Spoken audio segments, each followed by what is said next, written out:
Qué bueno estar en la casa de Dios esta tarde. Parece horno, pero allá afuera, ¿verdad?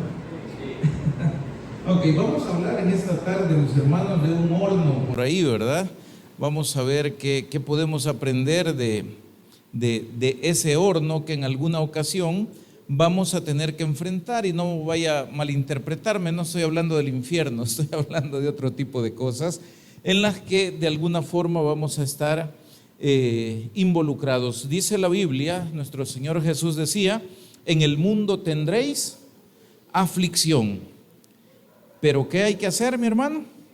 Pero confiad, porque yo he vencido al mundo, ¿verdad? Vamos a buscar en nuestras Biblias, mis hermanos, Isaías capítulo 48, versículo 10. Isaías capítulo 48, versículo 10. Hemos titulado la reflexión de esta tarde: el horno de la aflicción. Estar en aflicción es parecido, por decirlo así, a estar en un horno. Isaías 48, 10. Si usted ya lo tiene, me dice un fuerte amén. Amén. Muy bien, vamos a leer la palabra de nuestro Dios. Lo hacemos en el nombre del Padre, y del Hijo, y del Espíritu Santo. Dice la Biblia: he aquí, te he purificado, y no como a plata, te he escogido. ¿A dónde dice? En horno de aflicción. Oramos. Padre, en el nombre de Jesús, te damos gracias, mi Dios, por este momento que nos permites meditar en tu palabra. Te ruego, por favor, mi Dios, que tomes control total de lo que se diga, que sea tu Espíritu Santo quien nos conduzca a toda verdad y nos ayudes a edificar nuestros corazones en tu palabra. Quita de nosotros, Señor, aquello que no nos ayuda y no nos sirve para crecer, y bendícenos con tu presencia y con el fruto que de tu Espíritu Santo nuestras vidas deben manifestar. Toma control de todo lo que se diga, porque todo te lo pedimos en el nombre de Jesús. Amén y amén. Pueden sentarse, mis hermanos. Me pareció interesante esta parte de la profecía de Isaías, donde nos habla de la manera en que Dios escoge, por ejemplo, al pueblo de Israel. Y una de las cosas interesantes es justamente este versículo que acabamos de leer, que nos da una serie de enseñanzas bastante interesantes y que pueden ser obviamente aplicadas el día de hoy a cada una de nuestras vidas. Vamos a leer otra vez el versículo, lo haremos despacito.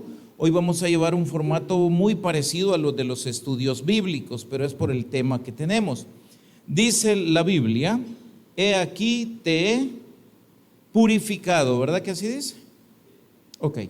Primera cosa que debemos nosotros comprender: ¿quién purifica a quién? ¿El hombre se purifica a sí mismo o es Dios quien purifica al hombre? Es Dios quien purifica al hombre. Muy bien. La sangre de Jesucristo, dice la Biblia, nos limpia de todo pecado. Quiere decir que quien nos quita las manchas, quien nos hace aceptos delante de Dios el Padre, es el sacrificio de nuestro Señor Jesucristo efectuado en la cruz del Calvario. Número 2, dice la Biblia: he aquí te he purificado, y luego dice: y no como a plata. ¿Y esto qué significa, mi hermano? Si usted se pone a investigar un ratito y le da curiosidad cómo se purifica la plata, usted se va a dar cuenta que la plata se purifica a través del fuego. Es sometida al fuego a muy altas temperaturas, de tal manera que la plata tiene que dejar a un lado, por decir así, todas las impurezas. Ahora bien, la Biblia dice que a nosotros o al pueblo de Israel Dios no lo purifica de esa manera. Ok, solo voy con detalles generales, después vamos a ir viendo cada uno de los puntos. Y luego dice la Biblia: ¿cómo dice ahí? Te he escogido. Amén. Te he escogido. El pueblo de Israel tiene una identidad, y es que Israel es el pueblo escogido de Dios. La Biblia dice, no te escogí por ser el más grande de todos los pueblos, sino porque eras el más insignificante de todos, pero con la presencia y la ayuda de Dios, ese pueblo se vuelve verdaderamente fuerte. Ok, ¿quién escoge? Dios es quien escoge, pero luego hay una parte acá que es el título que le pusimos a la meditación y dice, te he escogido en horno de aflicción. Entonces, vamos a ver en esta tarde, mis hermanos, 4 cosas que deben estar presentes en nuestra vida el día de hoy y ojalá hasta que Cristo venga por nosotros o nos vayamos de este mundo. Pero 4 cosas que no se nos deben olvidar nunca. Hermano, no tenga miedo de los problemas. ¿Alguien dice amén? No tenga miedo a las dificultades. Todo en Dios tiene propósito, pero antes de continuar quiero preguntarles, ¿cuántos de los que están aquí son o somos verdaderamente hijos de Dios? Amén. Ok. Porque los hijos de Dios no pueden vivir en la ilusión de pensar que por ser hijos de Dios no van a pasar dificultades. Que por ser hijo de Dios nadie va a hablar mal de usted. Que por ser hijo de Dios en alguna ocasión no vaya a aguantar hambre. Que por ser hijo de Dios, o sea, no es cierto. En el mundo tendréis aflicción, problemas, necesidades, enfermedades, enemigos, calumnias, de todo va a haber. Pero, ¿qué hay que hacer? Dice el Señor. Confiar. Quédese ahí. Pero esa confianza no es el simple hecho de resistir el sufrimiento. Esta confianza viene de nuestra identidad, y ya lo vamos a ver en un momentito, de saber quiénes nosotros somos y quién es el que nos ha escogido, en este caso, como hijos suyos. ¿Está aquí conmigo? Entonces, la primera cosa que necesitamos necesariamente saber es que el fuego o la prueba o dificultad, como usted le quiera llamar, el fuego tiene varias funciones. Una de ellas, el fuego purifica. Amén. El fuego purifica, pero el fuego no solo es capaz de purificar, el fuego también es capaz de destruir. El fuego sin control, ¿qué hace? Destruye, quema, arruina cosas. El fuego de Dios en nosotros es un fuego bajo control y es parte de lo que acabamos de leer en el versículo cuando la Biblia dice que no nos ha purificado o que no ha purificado al pueblo como a plata. A la plata se le lleva el fuego al extremo. A nosotros Dios no nos lleva hasta el extremo. Él tiene de nosotros misericordia y la aflicción o la prueba está bajo el control de Dios de tal manera que esto a nosotros no nos destruya, pero que sí nos purifique y también nos fortalezca. Entonces, el fuego purifica, pero el fuego con límites. ¿Está aquí? Número 1, el fuego va a purificar, pero debe tener algunos límites. El fuego de la prueba o de la dificultad, ¿qué otra cosa hace? Confirma. ¿Qué confirma? Nuestra condición y nuestra identidad. ¿Quiénes van a resistir ante la aflicción y se van a quedar con paciencia sabiendo que Dios no llegará tarde y que los librará, aunque sea en el último minuto, pero los librará de la prueba? Solo aquellos que son verdaderamente hijos de Dios. Los que no son hijos de Dios, los que no tienen su identidad muy clara, y por supuesto esto trae como consecuencia no tener la claridad y la fortaleza necesaria para cambiar la perspectiva que tenemos acerca de los problemas, difícilmente vamos a poder superar esas cosas. Entonces, el fuego purifica, el fuego se aplica a nosotros con límites, y este fuego de la dificultad confirma también nuestra identidad. Y por último, el cuarto punto que veremos hoy es que este fuego tiene un propósito transformador en la vida de aquellos que pasan por el horno de la aflicción. ¿Está conmigo? Ok, esas son 4 cosas que hemos logrado sacar de este versículo. Si usted lo puede ver ahí, he aquí, te he purificado, y no como a plata, te he escogido en horno de aflicción. ¿Qué vivía el pueblo de Israel en el momento que el profeta Isaías les dice estas palabras? Vamos a la Biblia, por favor, y vamos a leer un par de versículos que nos ayuden a ubicarnos cuál era la condición del pueblo de Israel. Es Isaías 48:1, por favor, y vamos a leer desde el versículo 1 hasta el versículo 4. Vea qué es lo que estaba pasando y por qué Dios dijo lo que dijo. Dice la Biblia así: oíd esto, casa de Jacob, que os llamáis del nombre de Israel, los que salieron de las aguas de Judá, los que juran en el nombre de Jehová y hacen memoria del Dios de Israel. ¿Cómo dice, mis hermanos? Mas no en verdad ni en justicia. Vamos a detenernos un poquito y vamos a analizar. Fíjese que en la Biblia todas las palabras y todas las cosas que están escritas ahí siempre fueron puestas de manera intencional. No hay ninguna que sobre ni una que falte. Y esto es importante. Oíd, casa de Jacob, que os llamáis del nombre de... ¿Quién es Jacob, mis hermanos, en la historia bíblica? ¿Y quién es Israel? ¿Es la misma persona, les pregunto yo? Sí y no.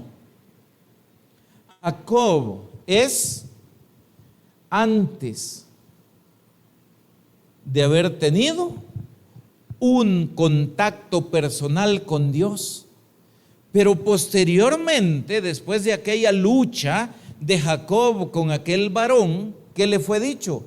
Ya no te llamarás más Jacob, a partir de aquí te llamarás Israel. ¿Qué sucedió? Un cambio, una conversión, si usted quiere. Pero entonces, ¿por qué al pueblo se le relaciona con Jacob? Es decir, con el usurpador, con aquel que engañó, con aquel que robó la primogenitura a su hermano, y no con Israel, el Jacob convertido. ¿Me está entendiendo por dónde va la cosa? Entonces lo que está diciendo es la actitud que este pueblo está teniendo y la conducta con la que está viviendo no reflejan a Israel, al pueblo de Dios. ¿Reflejan a quién? Reflejan a Jacob, a aquel que actuó con astucia, a aquel que usó las herramientas del mundo y que no tuvo temor en engañar aún a su propio padre. ¿Está conmigo? Entonces, si usted se da cuenta, desde ahí el Señor les está diciendo a este pueblo una cosa tremendamente complicada. Ustedes se hacen llamar Israel, pero su naturaleza es Jacob. Amén. Eso es como cuando nos dicen a nosotros: y vos sos cristiano. Y usted dice: sí, para la gloria de Dios. Y le dicen a usted: pero no pareces. ¿Está conmigo?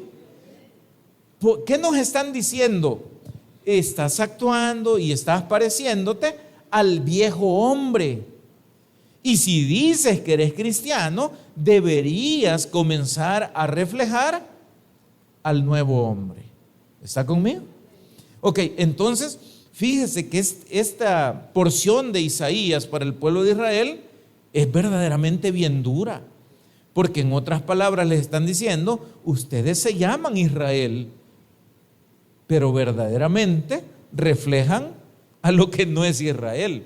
Usted dice ser cristiano, pero no se le nota mucho que sea cristiano, ¿verdad? ¿Por qué? Porque su manera de actuar, su manera de vivir parece como cualquier persona del mundo.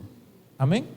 No voy a entrar en las características, esas usted ya las conoce, pero entonces vemos a este pueblo viviendo de una apariencia, viviendo en una prácticamente fantasía. Y dice la Biblia, mire, Israel, los que salieron de las aguas de Judá, los que juran en el nombre de Jehová y hacen memoria del Dios de Israel, hablan en nombre de Dios, recuerdan las maravillas de Dios, testifican de lo grande que es Dios y de los milagros poderosos que Dios hizo, pero solo eso, porque la vida no ha cambiado en nada. Interesante, hermano, dice Santiago en su epístola que nosotros no debemos ser oidores solamente, debemos pasar de ser de ser oidores a ser hacedores de la palabra, porque el que es oidor nada más, ¿qué dice la Biblia? A sí mismo se engaña. Amén. ¿Ve que va más o menos la misma línea de lo que estamos estudiando acá? Entonces, el llamado para Israel es fuerte. El llamado para nosotros en este sentido también lo es. Amén. En otras palabras, y como lo hemos hablado en muchas ocasiones, mis hermanos, seamos cristianos, actuemos como cristianos, oigamos como cristianos, hablemos como cristianos y veamos como cristianos. ¿Está conmigo? Porque si no, no vamos a tener los resultados que a veces nosotros queremos. Necesitamos avanzar, necesitamos crecer, necesitamos que Dios obre en nuestras vidas. Dice la Biblia, habíamos leído el versículo 1, dice el versículo 2, porque de la santa ciudad se nombran, es decir, de Jerusalén, y en el nombre de Israel confían. Su nombre es Jehová de los ejércitos. Versículo 3, lo que pasó ya antes lo dije, y de mi boca salió, lo publiqué, lo hice pronto y fue realidad, por cuanto conozco, y oiga esto, por cuanto conozco que eres, ¿qué dice? Que eres duro y barra de hierro, tu cerviz. ¿Qué le quiere decir? Esto, perdonen la expresión, pero es así: terco, testarudo, que no entendés. Eso es lo que quiere decir esto. Y entonces dice, por cuanto conozco que eres duro y barra de hierro tu cerviz y tu frente de bronce, te lo dije ya hace tiempo, antes que sucediera te lo advertí, para que no dijeras, mi ídolo lo hizo, mis imágenes de escultura y de fundición mandaron estas cosas. Ok, Dios está diciendo, hay cosas que ya te he dicho de hace mucho tiempo atrás, para que no digas que no sabes, para que no digas que tus ídolos o cualquier otra cosa fue quien te advirtió. Yo te lo he advertido, pero me he encontrado con un pueblo duro, con un pueblo que tiene la cerviz, es como la nuca, ¿verdad? Con un pueblo que no se humilla delante de su Dios, sino que mantiene su orgullo, mantiene su soberbia, mantiene su perspectiva de vida, a pesar de lo que Dios les pueda haber hablado, a pesar de lo que pueden haber vivido, a pesar de lo que vieron y testificaron, como lo dice la Biblia, mantienen su cerviz o su nuca, como que dice ahí, como una barra de hierro, difícil verdaderamente de doblar. Entonces viene Dios y dice, a pesar de todo esto, pueblo de Israel, yo te he purificado. Y fíjense qué bonita la ilustración o el relato de esto, porque está hablando verdaderamente de un pueblo que está en rebeldía contra Dios. Está hablando de un pueblo que tiene una dureza espiritual muy grande y que de alguna manera han llegado hasta a abusar de la paciencia divina. Ok, han abusado hasta de eso. ¿Por qué? Porque el Señor dice, ya les he dicho desde hace tiempo, desde antes ya les he dicho, y miren a dónde hemos llegado a pesar de todo esto. Pero Dios tiene paciencia. Y sobre todo entonces vemos que este pueblo está en una religiosidad superficial. ¿Está conmigo? Dicen que son, pero no son. Decía el libro de Apocalipsis, tienes nombre de que vives, pero estás muerto. Amén. Solo es el plante, quiere decir eso, ¿verdad? Entonces dice el Señor, mira, yo te he purificado, yo te voy a purificar y te voy a hacer algo mejor de lo que has sido hasta hoy. Pero aquí es donde viene el problema, mis hermanos. Y por eso le decía hace un momento y le pregunté esto, hermano, ¿quién purifica a quién? ¿Es que acaso Israel podía purificarse a él mismo? ¿Es que acaso hoy nosotros podemos hacer suficiente sacrificio, holocausto o cualquier otro ritual para purificarnos a nosotros mismos? No, mi hermano. El que purifica es Dios. Pero hoy quiero que hablemos del método. Amén. ¿Cuántos vinieron ahora con un corazón dócil? Prepárese para que sienta, como dice la alabanza, prepárate para que sientas. No, estoy bromeando. No, prepárese nada más para conocer cómo Dios purifica los corazones de las personas. Esto es una cosa inmensamente útil para cualquiera que quiere agradar a Dios. Vamos ahorita entonces, le dije que eran 4 puntos, vamos a ver el fuego que purifica. He aquí te he purificado. ¿Cuál es el propósito de este fuego, mis hermanos? Recuerde, fuego aquí es sinónimo de aflicción o de problemas que la gente comienza a vivir. Entonces, el propósito es quitar las impurezas. Pero óigame, la plata para ser purificada debe ser sometida al fuego. Mi hermano, no es opcional. Usted y yo vamos a pasar por problemas. El punto es este: ¿qué haremos con esos problemas? ¿O qué hacen esos problemas con nosotros? Yo no sé si usted se ha dado cuenta, pero los momentos de mayor y profunda reflexión de nosotros como seres humanos casi siempre se dan cuando estamos metidos en problemas. Amén. ¿Cuándo usted decide hacer las cosas mejor que antes? ¿Cuándo? ¿Cuando todo parece que va bien o cuando usted se da cuenta que está metido en un problema del que usted no puede salir? Muchos decimos en ese momento: Señor, perdóname.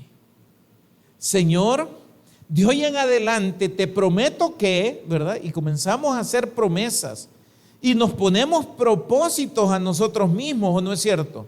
Y decimos: Señor, yo quiero salir de esta situación, por favor ayúdame y no me voy a volver a tal cosa, me voy a esforzar en esto. ¿Cuánta gente ha servido en un ministerio, en una iglesia, se han apartado y luego cuando están en alguna dificultad vienen a decirle a Dios: Señor, si tú me ayudas, si tú me sacas, yo te voy a volver a servir, yo voy a volver a hacer aquellas cosas que antes hacía. Señor, ¿te acuerdas cuando yo iba al evangelismo? ¿Te acuerdas, Señor, cuando para mí asistir a la iglesia era un verdadero deleite? ¿Te acuerdas, Señor, cuando yo escuchaba que los hermanos tenían problemas y en lugar de chambrear me ponía a orar por ellos? ¿Te acuerdas de esas cosas? Y entonces dice Dios: claro que me acuerdo. Sé celoso entonces y haz las primeras obras. ¿Cuáles? Aquellas que hacías cuando vivías en tu primer amor. Pero ¿cómo llegamos nosotros a la reflexión de poder saber que necesitamos volver a aquellos principios fundamentales del amor de Dios manifestado en nuestras vidas? cuando estamos en el horno de la aflicción. Pero ahora compréndame algo, mi hermano. El problema en el que nos metemos, Dios lo utiliza para purificarnos. ¿Está conmigo? Hay mañas, literalmente, que a veces todavía nosotros como cristianos tenemos. Amén. Y viene Dios y de repente por esas mañas nos metemos en problemas. Entonces viene Dios y dice: hijo, qué bueno que has entrado al horno de la purificación. Amén. ¿Por qué? Porque el problema que vas a enfrentar hoy te hará ver y te hará reflexionar para que comiences a dejar de hacer aquello que hasta hoy no habías podido o no te habías atrevido. ¿Está conmigo, hermano? Ok, entonces viene Dios y nos deja entrar en ese proceso difícil, doloroso muchas veces. Y luego viene el corazón nuestro y comienza a ablandarse ante la situación que está viviendo. Y cuando el corazón se ablanda, la mente comienza a reflexionar de una manera diferente. Y entonces decimos nosotros: ¿por qué estoy en este lugar quemándome cuando puedo estar en el otro en total frescura? Debo dejar esto que me quema, que me daña, que me lastima, y debo buscar y debo dar el paso hacia donde pueda sentir la verdadera frescura de Dios. Y es ahí donde vienen muchas veces los verdaderos arrepentimientos. Y es justamente eso lo que Dios busca a través de las dificultades. Dios no se complace ni se alegra en vernos a nosotros tristes, derrotados o angustiados. Pero Dios sabe que si no pasamos por ahí, nuestros corazones generalmente tienden a endurecerse. Y Dios quiere corazones sensibles. Y Dios quiere personas que no solo se mantengan en aquel bienestar donde parece que no le debemos nada a nadie y que todo lo que tenemos es porque somos buenos. Y entonces viene Dios y dice: espérate, te voy a enseñar que no eres tan bueno como crees, que no eres tan merecedor como a veces intentas hacerlo ver. Te voy a enseñar lo que verdaderamente hay en tu corazón. Sabe que cuando estamos en dificultades es cuando sale de verdad qué hay en nuestro corazón. Algunos corren a Dios, otros reniegan contra Dios y otros tratan de huir de la presencia de Dios. ¿Está conmigo? ¿Qué hizo la dificultad? ¿Qué hizo la prueba? Manifestar lo que había en nuestro corazón. ¿Qué debería haber en nuestros corazones? Ante la prueba, la humildad de correr hacia nuestro Dios. La habilidad, mis hermanos, de cambiar la perspectiva de los problemas y ya no verlos tanto como hasta hoy los hemos visto, como aquellas cosas totalmente indeseables. Y no estoy diciendo que los vamos a desear tampoco, pero como aquellas cosas sin sentido que solo nos causan dolor. En realidad, desde la perspectiva de Dios, los problemas son en gran parte nuestra forma de ser purificados y una escuela tremenda para poder aprender algunas cosas de la vida que de otra manera no aprenderíamos. En el caso de nosotros como cristianos o del pueblo de Israel como pueblo escogido de Dios, la purificación divina, y esto es importante, la purificación divina no es opcional. ¿Está conmigo? No es, ¿qué dijimos? No es opcional. Y si no es opcional, ¿cómo es entonces? Es obligatoria. Todo aquel que es de Dios pasará por estos tipos de fuego en alguna etapa de su vida. Amén. Prepárese, le dije hace un momento. ¿Para qué? Para que este fuego haga lo que tiene que hacer en nosotros. Sepa que no nos va a destruir, porque el propósito para nosotros no es destrucción. El propósito para nosotros, ¿qué es? Purificación y fortaleza. ¿Está conmigo?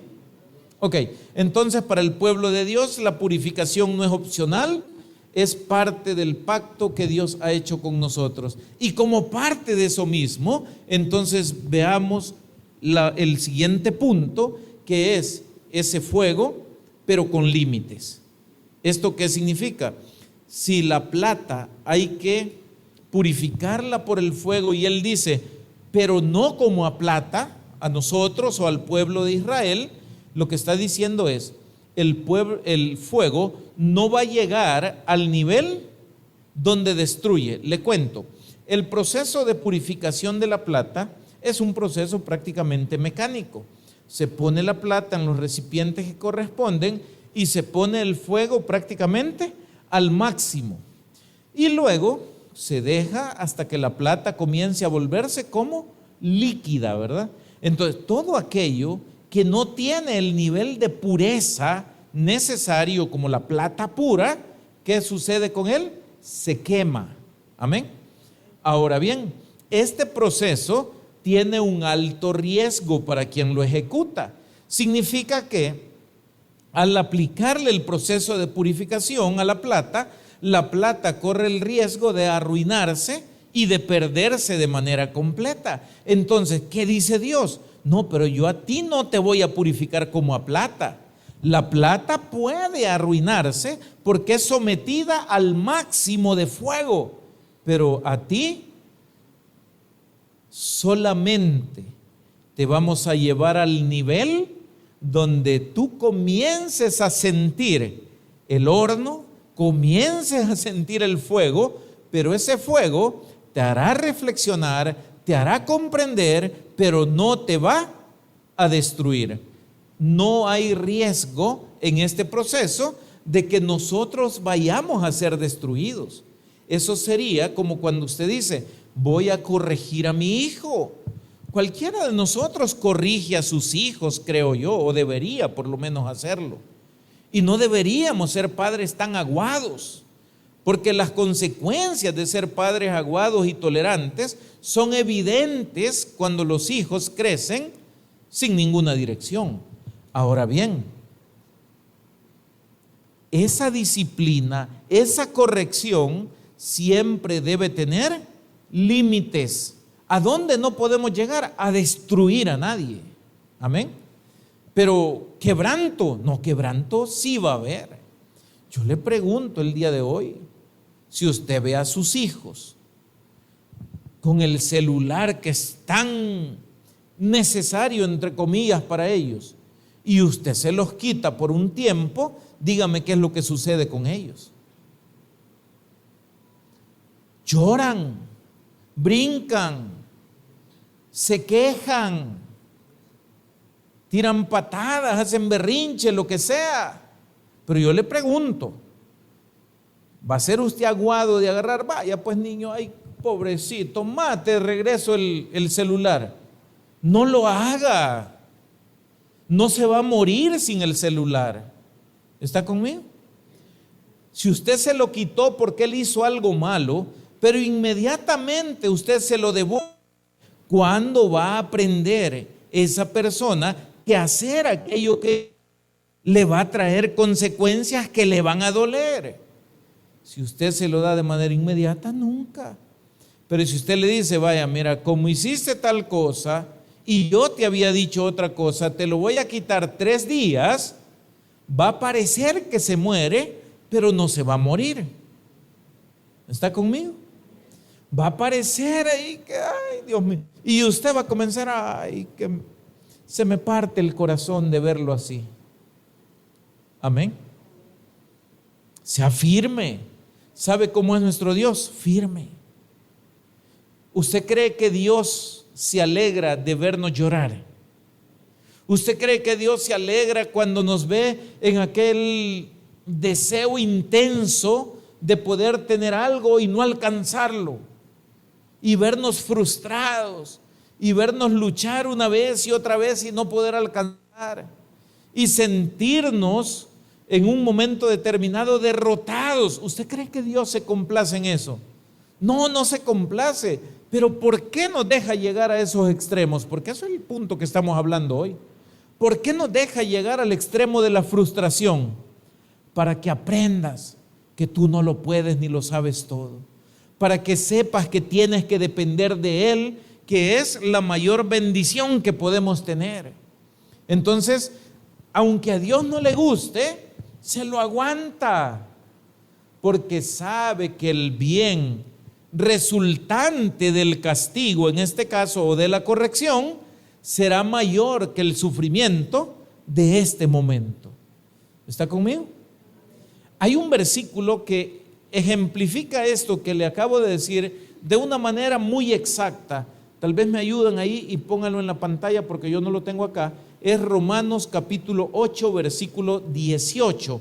Ya va a ver usted lo que este versículo nos dice, y es muy importante que nosotros lo tengamos también presente. Vea lo que dice ahí, dice: pues tengo por cierto que las aflicciones del tiempo presente, ¿cómo dice después, mi hermano?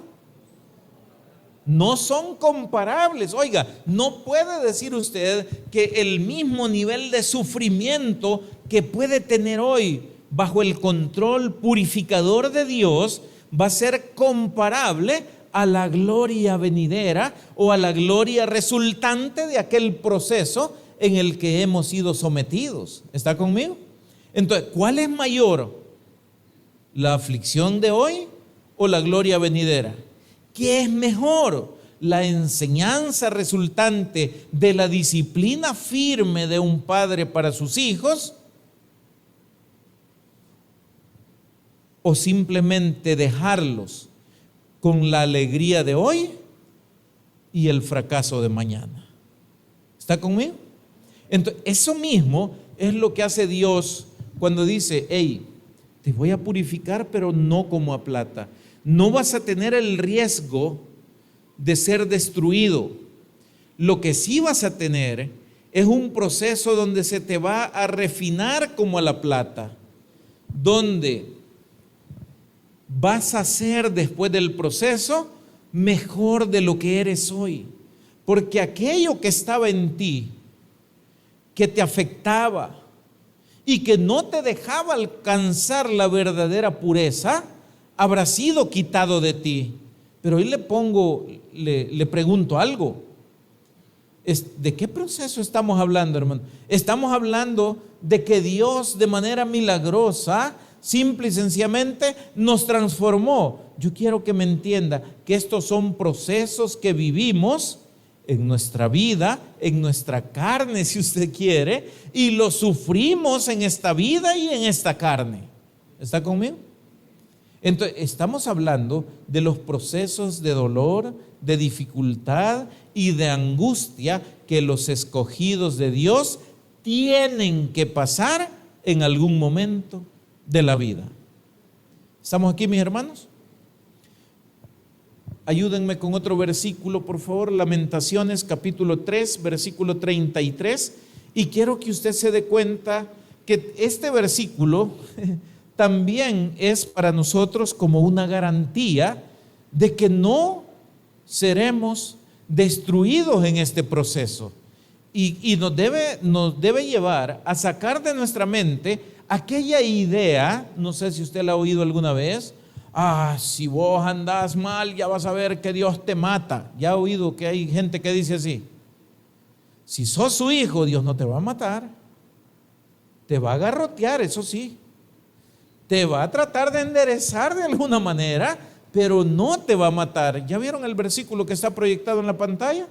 ¿Cómo dice ahí? Porque no aflige ni entristece voluntariamente a los hijos de los hombres. ¿De quién está hablando?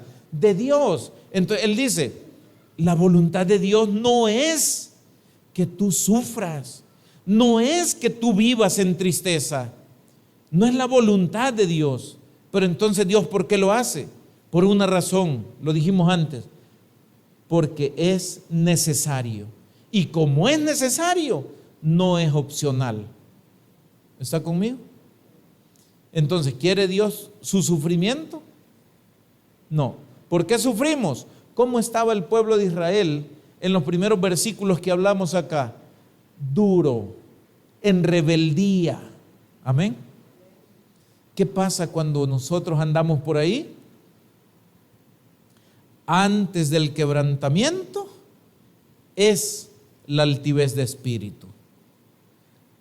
Elévese, como decimos en el lenguaje salvadoreño de aquí, píquesela de grande, llévesela de fuerte, crea que nada le va a pasar, aunque haga lo que sea, como si Dios fuera ciego, sordo y todo lo demás. Y se dará cuenta usted cuál es el resultado. El resultado será, si usted es un hijo de Dios, el horno de la purificación. Y si no es un hijo de Dios, no lo sé, no lo voy a decir porque no lo sé. Amén. Ok, entonces vamos al tercer tipo de fuego, el fuego que confirma nuestra identidad. Y en el versículo 10 del capítulo 48 de Isaías dice: te he escogido. ¿Ya se dio cuenta de esa palabra? Te he escogido. Esto significa que lo que estamos viviendo en la vida y todo lo que viene en función de la purificación, en función de la misericordia, de la gracia de Dios, para podernos hacer cada día mejores hijos de Él, no es al azar. Es decir, no es casualidad, no es suerte, como algunos dicen. No, hombre, dicen algunos, este hermano, qué mala suerte tiene, ¿verdad? Qué mala suerte, que cualquier cosa que le da a usted se le arruina. Le voy a decir algo, eso no es mala suerte. Amén. Hay algo que hay que arreglar. Hay alguna cosa que está dañando aquello que debería ser de beneficio para nosotros. Y esto, fíjese, es tan importante entenderlo que si no lo logramos entender, llegamos a dudar hasta de nuestra propia fe. ¿A qué me refiero con esto? Dijimos, te he escogido. Este fuego confirma la identidad de quienes nosotros somos. Dios no va a ir a corregir, no va a someter al fuego de la purificación al que no es su hijo. ¿Está conmigo? Dígame, a los otros pueblos, vea la historia del Antiguo Testamento relacionada al pueblo de Israel. Vea cuántas veces el pueblo de Israel cayó sometido bajo esclavitud de otros pueblos. Fueron muchas veces, ¿verdad, hermanos? Israel al día de hoy dejó de existir o existe todavía. Todavía existe. Amén. O sea que aquello no lo destruyó. Amén. No lo destruyó, pero yo le voy a preguntar algo. La gente que vivía en Sodoma y Gomorra, ¿eran el pueblo de Dios? No, ¿verdad? ¿Fue Dios y los corrigió? Les hago la pregunta. No, no los corrigió. Amén. Los destruyó. Y eso es distinto. A mí me corrige porque soy su hijo.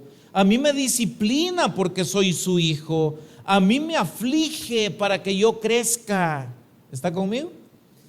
Pero al que no es de él y llega al colmo de la maldad, como el mundo en el diluvio o antes del diluvio, como la gente de Sodoma y Gomorra, entonces Dios, ¿qué hace? Dios aplica el fuego, pero sin la medida de misericordia que nos lo aplica a nosotros. De tal manera que ese fuego destruye al malo, pero fortalece al que es de Dios.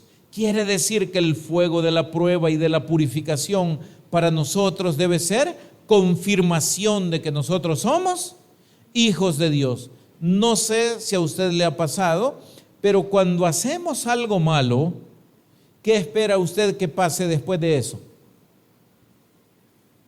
Así como dice Hebreo, ¿verdad? Una horrenda expectación de juicio. Ok, pero ¿quiénes sienten eso? Los que son de Dios, los que somos de Dios. El que no es de Dios, ¿usted cree que siente miedo después de haber hecho algo malo? Para ellos es natural hacer lo malo. No tienen miedo porque ni siquiera saben lo que les puede pasar. Pero nosotros sabemos que cuando hemos hecho algo malo, sabemos que nuestro papá ya lo sabe. Nos damos cuenta que Él ya nos vio. Y entonces comenzamos a esperar la respuesta de Dios a aquel error que nosotros hemos cometido. Y llegamos a veces nosotros a cometer el error de pensar: ay, Dios mío, Señor, no me vayas a matar. Yo le voy a hacer una pregunta. ¿Cómo se sentiría usted si un día su hijo le dice: vaya, pégame pues, pero no me vayas a matar? Yo me sentiría mal, porque en mi mente jamás puede pasar la idea de matar a un hijo. ¿Está conmigo? Entonces, no se equivoque. El Hijo de Dios será corregido. El Hijo de Dios será sometido a dificultad para purificar, para refinar su carácter, para fortalecerlo en todo aquello que va a tener que vivir después. Pero al que no es hijo, usted ya sabe, el fuego no lleva misericordia. El fuego para nosotros es fuego con una dosis muy grande de misericordia y de gracia de parte de nuestro Dios. Si usted ha vivido haciendo lo malo por mucho tiempo y no le ha pasado nada hasta el día de hoy, no ha recibido corrección, su corazón no se aflige después de esto, le tengo una noticia muy buena el día de hoy. ¿Y sabe por qué es buena noticia? Porque está en el lugar correcto y en el tiempo justo, pero le es necesario nacer de nuevo. ¿Está conmigo? Esto no es cuestión de orgullo o vergüenza. Es simple y sencillamente de saber quiénes nosotros somos delante de Dios. Dios escoge, y cuando Él escoge, los que han sido escogidos son de Él. Y a los que son de Él, los pasa por el proceso de la purificación. Y recuerde, cambiemos la perspectiva de este proceso de purificación. Uno, esa purificación no es para destruirnos, es para fortalecernos. La purificación, mi hermano, es un proceso que nos da la oportunidad de poder crecer espiritualmente. Así es que, mi hermano, de hoy en adelante ya no se queje tanto por los problemas que lleguen. Mejor diga: ¿qué es lo que Dios ahora quiere formar en mí? ¿Qué es lo que Dios quiere quitar de mi vida? Porque sabe que Dios quiere quitar cosas de nuestra vida también. Hay ocasiones donde nosotros tal vez no nos hemos dado cuenta de algunas cosas y Dios a veces quiere quitar hasta personas que están alrededor nuestro. Amigos, entre comillas, ¿verdad? Y dice Dios: mira, no te conviene. ¿Ya te has dado cuenta que solo para hablarte cosas que no edifican se acerca a ti? ¿Ya te diste cuenta que aquel otro que dice ser tu amigo, toda la vida cuestiona tu cristianismo? Toda la vida está queriendo llevarte por otros caminos. ¿Ya te diste cuenta que en lugar de crecer, los amigos con los que tú estás parecen una piedra grandota que andas cargando y que si te vas en un río te vas a ahogar porque te van a hundir? ¿Te has dado cuenta de esto? Y entonces, ¿qué es lo que está haciendo Dios? Te está tratando de quitar, de cortar aquellas cosas que nos están hundiendo, que nos están estancando o que nos están haciendo daño. Pero ¿qué decimos nosotros? Ay, como es mi vida, son mis amigos. Es como el ratón diciéndole al gato, te voy a convertir, ¿verdad?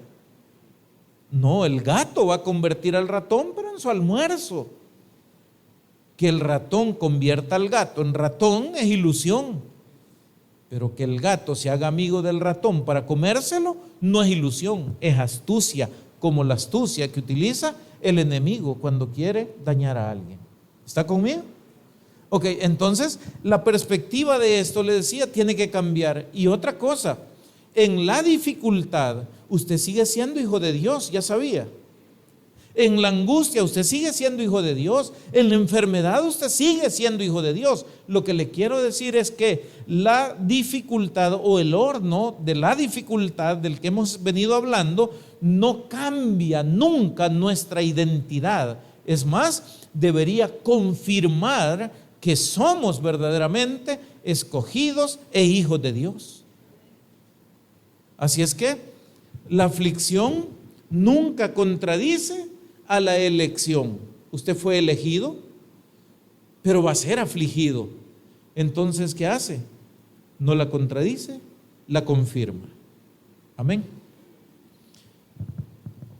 ¿Qué dice el ser humano en su forma de pensar? Si Dios me ama, no debería sufrir. ¿Alguna vez ha pensado así usted? ¿O alguno de ustedes piensa de esta manera? Pregunto. Dígalo sin pena, no se preocupe, solo que es una perspectiva equivocada. Pero la gente dice, si Dios me ama, no debería sufrir. Ya he escuchado gente, usted que dicen, y si Dios es tan bueno como ustedes dicen, ¿por qué hay tantas guerras? ¿Por qué tantos niños se mueren de hambre? ¿Por qué no sé qué? ¿Quiere que le dé una respuesta hoy? Y no es el tema, yo lo sé, pero ahí me perdonan que me metan lo que quizás no me interesa, pero lo voy a decir. Estaba viendo unos datos estadísticos un día de estos de la guerra que se está llevando a cabo en este momento entre Estados Unidos, Israel e Irán. ¿Han estado al tanto de eso? Quiero que me digan cuánto dinero se gasta en esta guerra. ¿Sabe usted que están utilizando equipos de guerra que cada hora gastan 13 millones de dólares? ¿Sabe usted que al día de hoy se han gastado más de 11.500 millones de dólares en la guerra que están efectuando allá? Hoy yo le pregunto, ¿por qué me viene usted a cuestionar que si Dios es bueno, porque en África los niños se mueren de hambre, pero no cuestiona usted a los gobernantes que gastan miles de millones de dólares en una guerra que quieren ellos, que no quiere el pueblo y que no beneficia a nadie? ¿Por qué no usan ese dinero para darle de comer al que no tiene? ¿Está conmigo? Entonces no me diga que el culpable es Dios. El culpable es el hombre que, como el pueblo de Israel, se ha endurecido, y que como el pueblo de Israel en aquel momento había puesto su cerviz como barra de hierro. ¿Está conmigo? Óigame, son realidades, pero a veces ¿qué hacemos nosotros? Cuestionar a Dios. Dios no tiene la culpa. Lo leímos en Lamentaciones 3:33 hace un momento, ¿se acuerda? No, si es que Dios no quiere nuestra aflicción, es que Dios no quiere esto. ¿Qué quiere Dios? Mire, se lo voy a resumir para cerrar ese punto. Dios quiere que se amen los unos a los otros como Él nos ha amado. Dígame, las guerras de los hombres, ¿en qué parte muestran el amor de Dios? ¿A dónde? Muestran el rechazo a la palabra y al consejo que Dios nos ha dado. Dios no es el culpable. Pero a pesar de todo eso, los que somos de Dios debemos cambiar ese paradigma. ¿Y cuál es la verdad bíblica? La verdad bíblica es: porque Dios te ama, te forma. Amén. ¿Y qué es un proceso formativo, hermanos? Es un proceso en el que vamos a aprender nuevas habilidades, a desarrollar nuevas capacidades para poder ser personas diferentes. ¿Está conmigo? Le pongo un ejemplo. Los seres humanos por naturaleza somos puntuales, ¿sí o no? Risa le da a la hermana. No somos puntuales, y los salvadoreños menos. Amén. ¿Para dónde vamos? Voy para el culto corriendo. Este es un ejemplo inventado. Ojalá que no se le asemeje mucho a alguien. Voy para el culto y ya voy tarde. ¿Qué hora es vos? 5 para las 2. ¿Y a qué hora es el culto? A las 2. ¿Y por dónde vas? Por Mercedes y a pie. ¿Ah? Entonces, ¿a qué hora va a llegar al culto? A las 3:30 voy a estar llegando. No, hombre, ya terminó, ¿verdad? Ok, la puntualidad, mis hermanos, ¿qué hay que hacer para poderla practicar? Hay que formarla, hay que comenzar a reflexionar lo importante que es llegar a tiempo y luego comenzar a tomar medidas que se llaman disciplinas. ¿Cuáles son las disciplinas? Si voy para tal lugar, me voy a ir tanto tiempo antes por si pasa tal cosa. Amén. Pero ¿esto qué es? Esto es disciplina. O sea, esto no es una cosa con lo que usted ya nació. Esto es algo que se debe aprender, practicar, y a eso se le llama formación.